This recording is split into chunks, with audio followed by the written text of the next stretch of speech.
नमस्कार। Last class में हमने देखा था हाइग्रोस्कोपिक फर्टिलाइजर्स के नाम। आगे बढ़ते हैं। आज हम पढ़ेंगे fertilizers, acidity of fertilizer and basicity. देखो, acidity and basicity, acidity and basicity of fertilizer. Okay, देखिए क्या होता है एसिड इक्विवेलेंट। क्या होता है एसिड इक्विवेलेंट क्या होता है?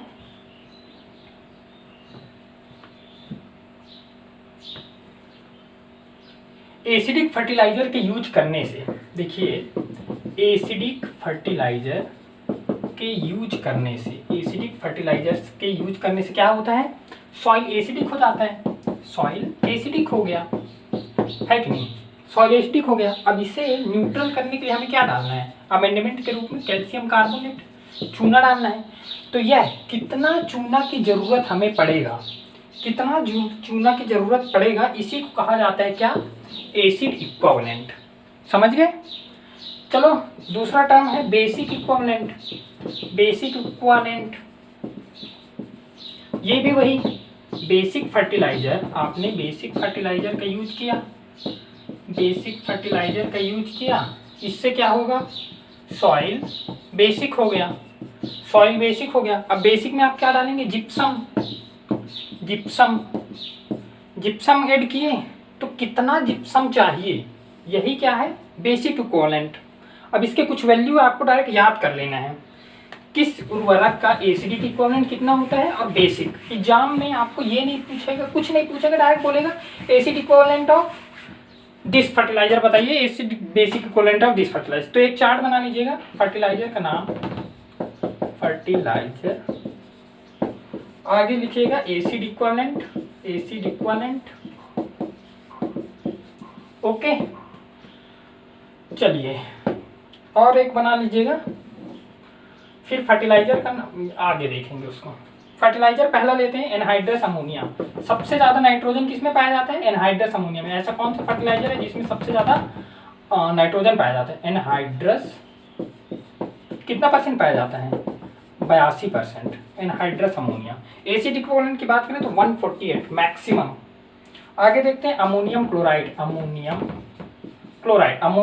128। अमोनियम सल्फेट की बात करें तो 110। Ammonium sulphate. एक और अमोनियम सल्फेट है, ये है 93। ओके, नाइट्रेट की बात करें, अगर नाइट्रेट की बात करें तो ये होता है 82, 84। Urea 77 and DAP 60। देखो, स्टूडेंट्स इसे याद क्यों नहीं कर पाता? क्योंकि उसे पता ही नहीं है ना कि एसिड इक्विवेलेंट क्या है, बेसिक इक्विवेलेंट क्या है। हमने पहले डिस्कस किया एसिड इक्विवेलेंट मतलब क्या। जब आप एसिड फर्टिलाइजर का यूज करेंगे तो सॉइल क्या हो गया? एसिडिक। अब उसे नॉर्मल करने के लिए, नॉर्मल pH में लाने के लिए आप अमेंडमेंट्स का यूज कर रहे हैं। तो कितने अमाउंट्स का अमेंडमेंट लगेगा? जैसे आपने एनहाइड्रस अमोनिया का यूज किया तो आपका सॉइल एसिडिक हो गया। सॉइल एसिड, अब उसको उदासीन करने के लिए, न्यूट्रल करने के लिए आपको 148 kg ऑफ कैल्शियम कार्बोनेट की जरूरत पड़ेगी, ताकि आप एनहाइड्रस अमोनिया के एसिडिटी को कम कर सकें। ये था क्या? Acid equivalent. बेसिक इक्विवेलेंट की बात करते हैं। फर्टिलाइजर का नाम लिख लीजिए, यहाँ पे फर्टिलाइजर लिख लीजिएगा और यहाँ पे बेसिक इक्विवेलेंट। ठीक है, बेसिक इक्विवेलेंट कुछ फर्टिलाइजर है जैसे कि calcium cyanamide CaCN2। Calcium cyanamide पहले लिखिएगा, सोडियम नाइट्रेट दूसरा, पोटेशियम नाइट्रेट तीसरा, डाई कैल्शियम फॉस्फेट चौथा एंड कैल्शियम नाइट्रेट पांचवा। तो इसका बेसिक इक्विवेलेंट है, पहला का है 63, दूसरा का है 29, 25 एंड 21। तो हमने देखा सबसे ज्यादा एसिड इक्विवेलेंट किसका है? एनहाइड्रस अमोनिया का। सबसे ज्यादा बेसिक इक्विवेलेंट किसका है? कैल्शियम साइनामाइड का। ओके, याद कर लीजिएगा, इसको डायरेक्ट रखने का चीज है। आप इसको कोई ट्रिक विक कुछ नहीं, आपको मेन चीज याद रखना है एसिड इक्विवेलेंट क्या होता है, बेसिक इक्विवेलेंट क्या होता है। कई लोगों को पता ही नहीं है एसिड इक्विवेलेंट। आप याद तो कर लिए की वैल्यू ये होता है, लेकिन भाई एसिड इक्विवेलेंट है क्या? चलो आगे देखिए, एसिड इक्विवेलेंट के बाद हम बात करेंगे। आप ऐसा करिए कि फर्टिलाइज़र अभी मैं पढ़ाऊँगा तो कुछ ज़्यादा लंबा हो जाएगा वो, आप फर्टिलाइज़र याद कर लीजिएगा। क्या करें, पढ़ें? चलो पढ़ ही लेते हैं। Fertiliser, nitrogenous fertiliser, nitrogenous fertiliser. Nitrogenous fertiliser में कौन कौन से आते हैं आपको याद रखना है, आपको कंपोजिशन याद रखना है, ठीक। तो पहला आता है nitrate, nitrate fertiliser. Nitrate fertiliser, nitrate fertiliser में देखा जाए तो सोडियम नाइट्रेट, पहला है सोडियम नाइट्रेट NaNO3, दूसरा है कैल्शियम नाइट्रेट CaNO3, तीसरा है पोटेशियम नाइट्रेट। इसमें नाइट्रोजन की परसेंटेज 16% होता है सोडियम नाइट्रेट में, कैल्शियम नाइट्रेट में होता है 15.5% एंड 13% होता है पोटेशियम नाइट्रेट में। एंड इसमें पोटेशियम नाइट्रेट में 44% K2O भी पाया जाता है, ठीक है। अब एक चीज़ ध्यान दीजिएगा, सोडियम नाइट्रेट को Chile saltpetre, Chile saltpetre कहा जाता है, चिल सॉल्ट पीटर, ठीक है। अब ये तो ठीक है नाइट्रोजनस फर्टिलाइजर। दूसरा आता है अमोनियम फर्टिलाइजर, अमोनिकल फर्टिलाइजर। दूसरा क्या होता है, अमोनिकल फर्टिलाइजर। दूसरा है अमोनिकल फर्टिलाइजर। अमोनिकल फर्टिलाइजर में देखते हैं, चलिए। पहला है ammonium sulphate, ammonium sulphate NH4SO4। दूसरा है ammonium chloride, ammonium chloride NH4Cl3, ammonium nitrate.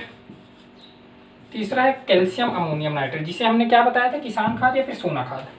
चलो कंपोजिशन देखते हैं। सोडियम अमोनियम सल्फेट का है 20.6% नाइट्रोजन, 24.5% सल्फर, ठीक है।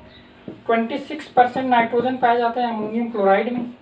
अमोनियम नाइट्रेट की बात करें तो 30 to 35% नाइट्रोजन पाया जाता है, ठीक है। कैल्शियम अमोनियम नाइट्रेट की बात करें तो 25% नाइट्रोजन एंड 8.1% कैल्शियम, ये हुआ। एक और फर्टिलाइजर है इसी में, ammonium sulphate nitrate, ammonium sulphate nitrate, ठीक है। अमोनियम सल्फेट नाइट्रेट 26% नाइट्रोजन पाया जाता है एंड 15% सल्फर, 15% सल्फर। ये आप याद कर लीजिएगा। नाइट्रेट एंड अमोनिकल फर्टिलाइजर हमने देखा। आगे बढ़ते हैं, चलिए। नाइट्रेट एंड अमोनिकल फर्टिलाइजर के बाद एक चार्ट बना के आप अपने डेस्क के सामने चिपका लीजिए, तब याद रहेगा। अमाइड फर्टिलाइजर देखते हैं। अमाइड, अमाइड फर्टिलाइजर, अमाइड में भी आता है ऑर्गेनिक, ऑर्गेनिक मीन्स कार्बोनिक। अच्छा, इसे कार्बोनिक क्यों कहा जाता है? देखो क्वेश्चन बनता है कि कई लोग बोल देते हैं NH2CONH2, इसका मतलब ये थोड़ी है कि यहाँ पे कार्बन प्रेजेंट है इसलिए इसको कार्बोनिक बोल दिया गया। ऐसा है क्या कि कार्बन प्रेजेंट है इसलिए कार्बनिक बोल दिया गया? कई लोगों से मैंने पूछा यूरिया को क्यों कार्बनिक फर्टिलाइजर बोलते हैं, बोलता है भाई क्योंकि यहाँ पे कार्बन प्रेजेंट है इसलिए कार्बनिक हो गया। रुको मैं बताता हूँ। और फर्टिलाइजर जैसे कि हो गया sodium nitrate, potassium, ammonium sulphate, ammonium chloride, ammonium nitrate, calcium ammonium nitrate, ammonium sulphate nitrate. ऐसे में तो कैल्शियम साइनामाइड, कैल्शियम साइनामाइड में भी तो कार्बन है, कार्बन और नाइट्रोजन, तो इसको क्यों नहीं कहा गया? कारण ये है भैया, देखो यूरिया को आप, यूरिया नेचुरली प्रेजेंट है, नेचुरली प्रेजेंट है यूरिया, प्लस आप आर्टिफिशियली भी बना सकते हैं।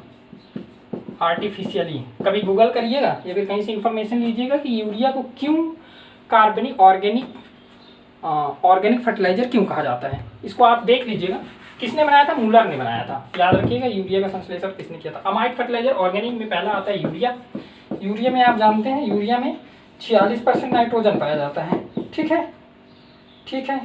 इसमें क्वेश्चन एक आता है कि बाईयूरेट कंटेंट कितना होना चाहिए। बाईयूरेट ये हानिकारक केमिकल होता है, बाईयूरेट कंटेंट कितना होना चाहिए? पर ईच हिमपाव के लिए 1.5% बस होना चाहिए, इससे ज़्यादा नहीं होना चाहिए।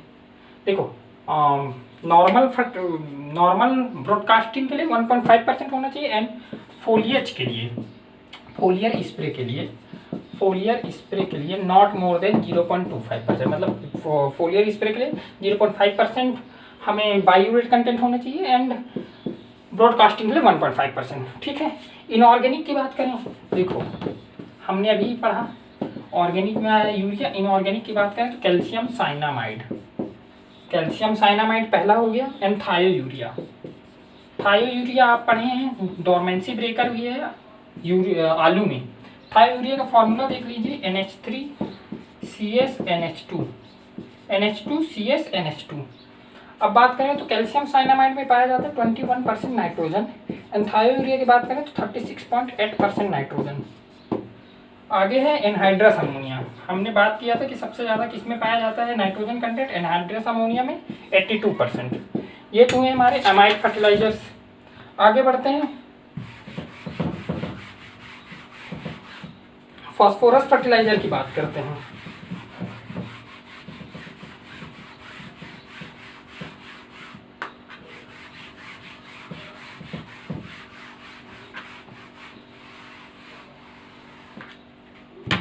चलो तो एक चीज और बता देता हूँ, स्लो रिलीज फर्टिलाइजर आज ट्रेंड में चल रहा है। Slow release fertiliser, slow release fertiliser के नाम से सबसे ज़्यादा नाइट्रोजन में ही यूज हो रहा है स्लो रिलीज फर्टिलाइजर।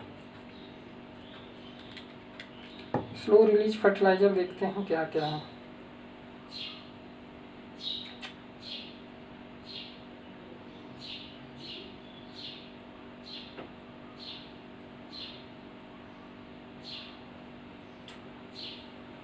चलिए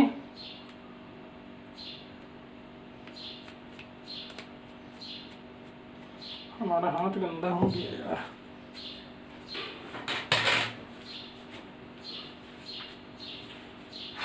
स्लो रिलीज फर्टिलाइजर देखते हैं। स्लो रिलीज फर्टिलाइजर,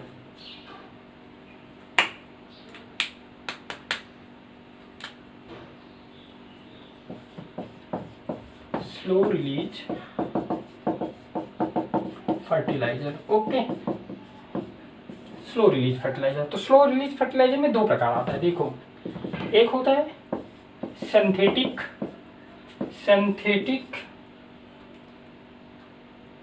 सिंथेटिक यौगिक।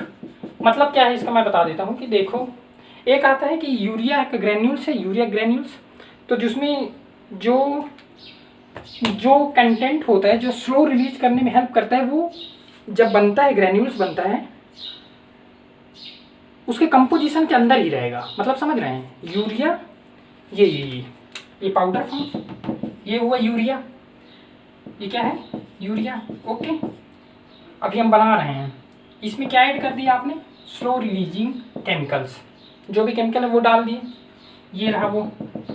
अब इससे बना दिए ग्रैन्यूल्स, मतलब प्रॉपरली मिक्स तो हो गया, तो इसे कहेंगे संश्लेषित यौगिक। ठीक है, संश्लेषित यौगिक। अब दूसरा देखते हैं, ये है यूरिया के ग्रैन्यूल्स। आप क्या करो, इसके ऊपर एक कवर बस लगा दो, ये रहा कवर, कवर लग गया। ये क्या है, परत अवरोधक, इसे क्या बोलेंगे, परत अवरोधक, परत अवरोधक। ठीक है, तो एग्जाम्पल देखते हैं, संश्लेषित यौगिक के एग्जाम्पल हैं यूरिया फॉर्मेल्डिहाइड, यूरिया फॉर्मेल्डिहाइड, इसका रहता है आइसोब्यूटाइलिन डाइयूरिया, क्रोटो, ये वगैरह। परत अवरोधक की बात करें तो नीम कोटेड यूरिया, आप सुन ही रहे हैं, sulphur coated urea, Neem coated urea and sulphur coated urea, okay. चलो स्लो रिलीज फर्टिलाइजर के बाद आगे बढ़ते हैं, स्लो रिलीज फर्टिलाइजर के बाद आगे बढ़ते हैं phosphorus fertiliser, phosphorus fertiliser, phosphorus fertiliser.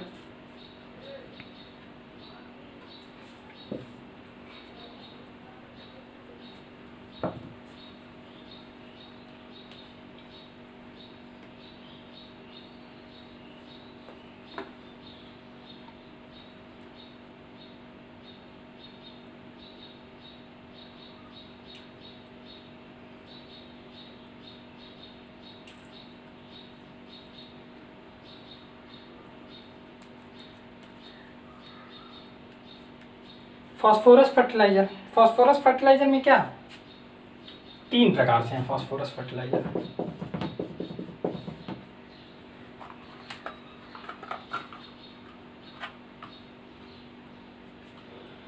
पहला है water soluble,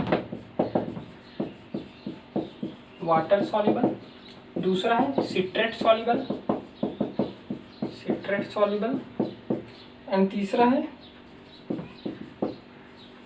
water and citrate non soluble, non soluble. Okay, तो देखते हैं वाटर सॉल्युबल फर्टिलाइजर के नाम क्या क्या हैं।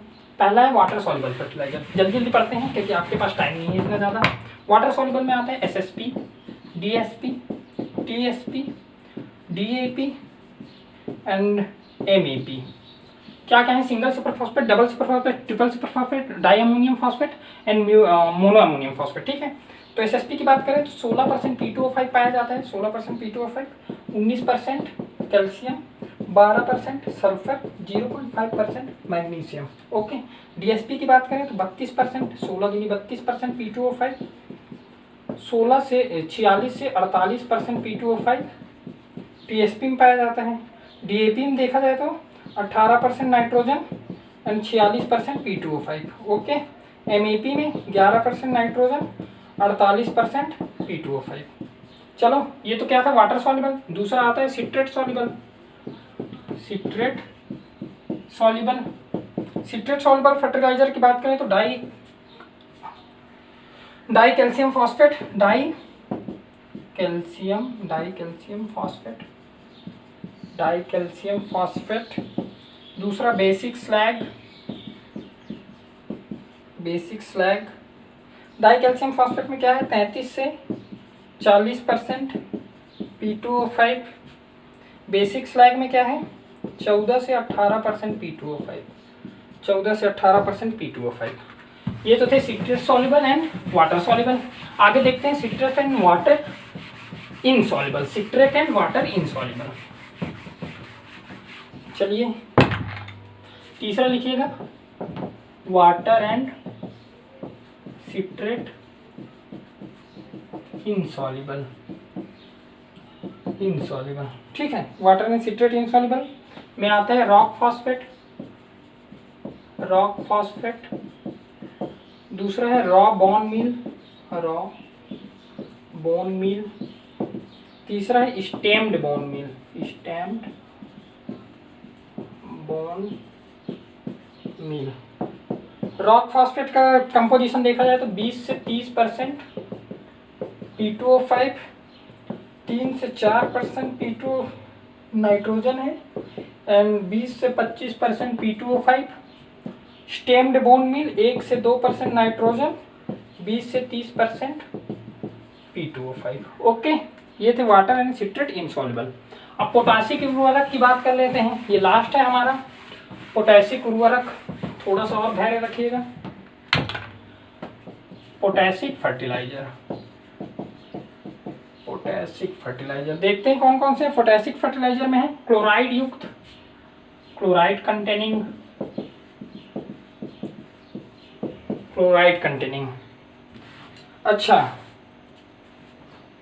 इसका आपने पढ़ा होगा कि क्लोराइड कंटेनिंग फर्टिलाइजर्स का यूज नहीं किया जाता। किसमें किसमें नहीं किया जाता देखो, पोटैटो, इंपॉर्टेंट क्वेश्चन है भैया। Potato, sugar cane, potato, sugar cane, चाय, बीटरूट, बीटरूट एंड टोमेटो। इनमें नहीं किया जाता, क्यों?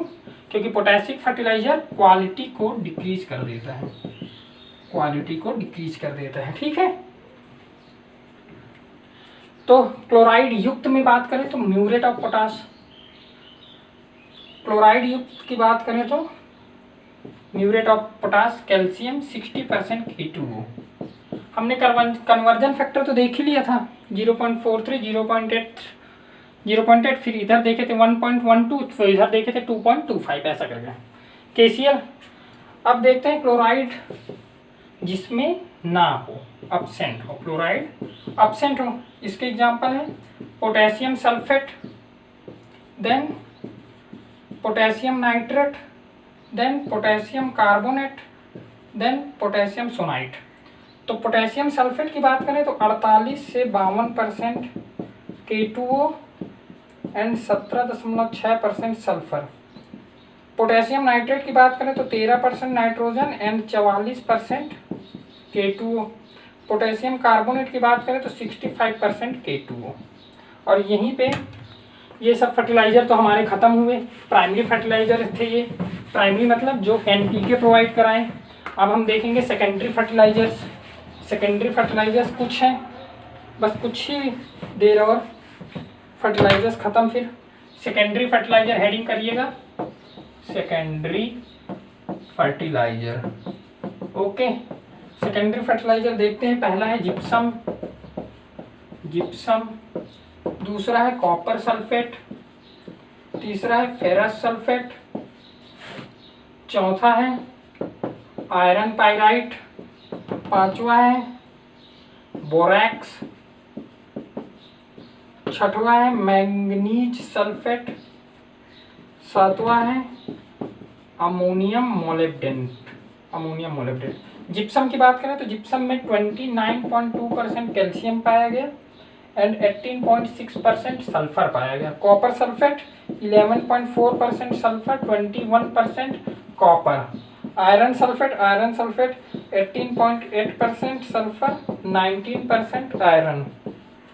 Zinc sulphate, iron sulphate, iron pyrite की बात करें तो 22 से 24% sulphur. Zinc sulphate, zinc sulphate, zinc sulphate 17.8% sulphur, 13% zinc.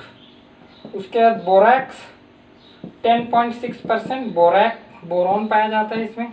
Manganese sulphate में 30% मैंगनीज एंड अमोनियम मोलिब्डेनेट में 54% मोलिब्डेनम।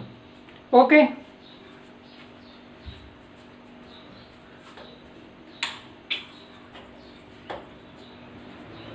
ओके,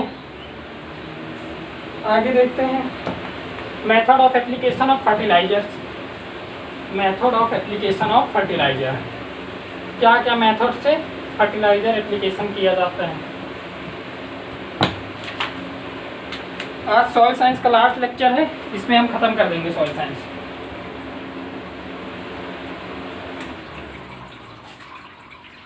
बस ये लास्ट टॉपिक है सॉइल साइंस का। देखते हैं फर्टिलाइजर एप्लीकेशन, थोड़ा सा धैर्य। फर्टिलाइजर एप्लीकेशन, फर्टिलाइजर एप्लीकेशंस के 4 मेथड हैं। देखो क्या क्या हैं। टॉप ड्रेसिंग, खड़ी फसल में फर्टिलाइजर एप्लीकेशन करना। दूसरा है बेसल डोज, बुआई से पूर्व। तीसरा है फर्टिगेशन, फर्टिगेशन एंड चौथा है foliar spray, foliar spray. Okay, चलो टॉप ड्रेसिंग की बात करें, जैसे यूरिया का यूज करते हैं खड़ी फसल में। बेसल डोज की बात करें, SSP, DAP, MOP इनका यूज करते हैं, और जुताई से क्रॉप सो करने से पहले यूज करते हैं। फर्टिगेशन की बात करें तो ये वाटर के साथ, वाटर प्लस फर्टिलाइजर का मिश्रण। एग्जाम्पल की बात करें कौन कौन से फर्टिलाइजर, तो यूरिया एंड SSP का यूज किया जाता है। फोलियर स्प्रे की बात करें तब फोलियर स्प्रे पत्तियों में दिया जाता है, और इसमें माइक्रोन्यूट्रिएंट्स का ही फोलियर स्प्रे किया जाता है। माइक्रोन्यूट्रिएंट्स का ही फोलियर स्प्रे किया जाता है। इसमें कॉन्सेंट्रेशन, जो फर्टिलाइजर का कॉन्सेंट्रेशन है वह 0.5% रखा जाता है। कितना? 0.5%। ठीक है, एक कॉमन चीज पढ़ लेते हैं कि सीरियल्स में कितना NPK चाहिए, पल्सेस में कितना चाहिए, ऑयल सीड में कितना चाहिए। ये कॉमन चीज बस लास्ट टॉपिक है। इसके बाद सॉइल साइंस खत्म। आगे देखेंगे फिर हम कोई भी सब्जेक्ट, एक्सटेंशन वगैरह देख लेंगे। NPK जहाँ से क्वेश्चन आता है हम वही देखेंगे। एक्सटेंशन इजी है, प्लस क्वेश्चन भी अच्छे आते हैं। सीरियल्स का NPK ratio, pulses, oil seed, fodder and fiber, then tuber, then tuber. तो सीरियल्स की बात करें तो 4:2:1, 1:2:1। पल्सेस ऑयल सीड की बात करें तो 3:2:1। Fodder and fibre 2:1:4 and tuber 2:1:2। ये तो थे एनपीके रेशियो। मतलब क्या है इसका, जैसे कि अगर आप 20 लेते हैं पोटास तो 40 लेंगे एनपीके फास्फोरस और 80 क्या लेंगे नाइट्रोजन। यहीं पे आज सॉइल साइंस की क्लासेस ख़त्म हुई। उम्मीद करते हैं आपको समझ आया होगा। आपको कहीं भी डाउट हो मुझे मैसेज करके पूछ लीजिएगा। सॉइल साइंस में किसी दूसरे टॉपिक को पढ़ाना हो तो भी बताइएगा, और अपने दोस्तों के साथ ये वीडियो शेयर करिए। आई होप उनके लिए हेल्पफुल हो। आगे लेक्चर में मिलते हैं। चलिए, थैंक यू सो मच।